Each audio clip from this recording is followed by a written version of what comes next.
Grégoire au diacre sabinien.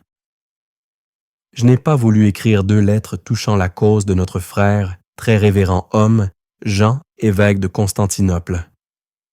J'en ai écrit une assez courte qui contient ce qui aurait fait l'objet de 2, c'est-à-dire la vérité et la douceur. Que ta dilection lui remette donc cette lettre que j'ai écrite pour obéir à l'empereur.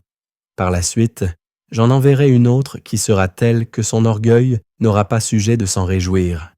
Il en est en effet arrivé au point de profiter de l'occasion qui s'est présentée pour lui de nous écrire au sujet des affaires du prêtre Jean, afin de prendre, pour ainsi dire, dans chaque phrase, le titre de patriarche œcuménique.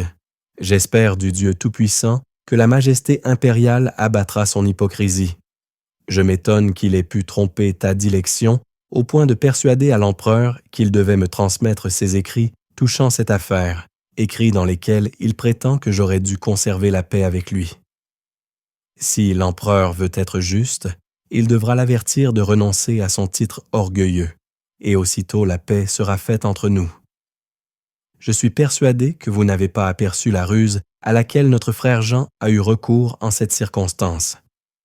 Il en a agi ainsi afin que, si j'obéissais au Seigneur empereur, je parusse approuver sa vanité, et que si je n'obéissais pas, l'empereur fût irrité contre moi. Mais nous tiendrons ferme dans le droit chemin, ne craignant rien, en cette circonstance, si ce n'est le Dieu Tout-Puissant. Ainsi, que ta dilection ne se laisse pas effrayer, qu'elle méprise, pour la vérité, les choses les plus relevées de ce monde qui sont contraires à la vérité, qu'elle ait confiance dans la grâce de Dieu Tout-Puissant et dans le secours du bienheureux apôtre Pierre, qu'elle se rappelle cette parole de la vérité. Celui qui est en vous est plus grand que celui qui est dans le monde.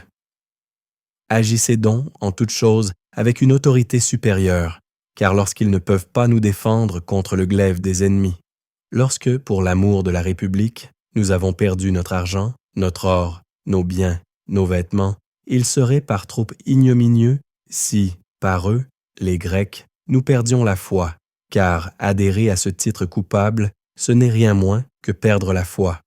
C'est pourquoi, comme je le lui ai écrit précédemment, ne conserve pas de relation avec lui. Ainsi, selon le pape Saint Grégoire le Grand, c'est perdre la foi que d'adhérer à un titre que les ultramontains prétendent appartenir au pape de droit divin, et qui est la base de toutes les prétentions ambitieuses qu'ils considèrent comme autant de droits de la papauté.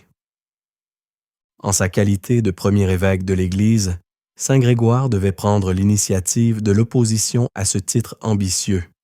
Mais nous avons déjà vu, et nous verrons encore, que ce n'était pas sa cause qu'il défendait en attaquant Jean de Constantinople, mais celle de l'épiscopat tout entier, celle de l'Église.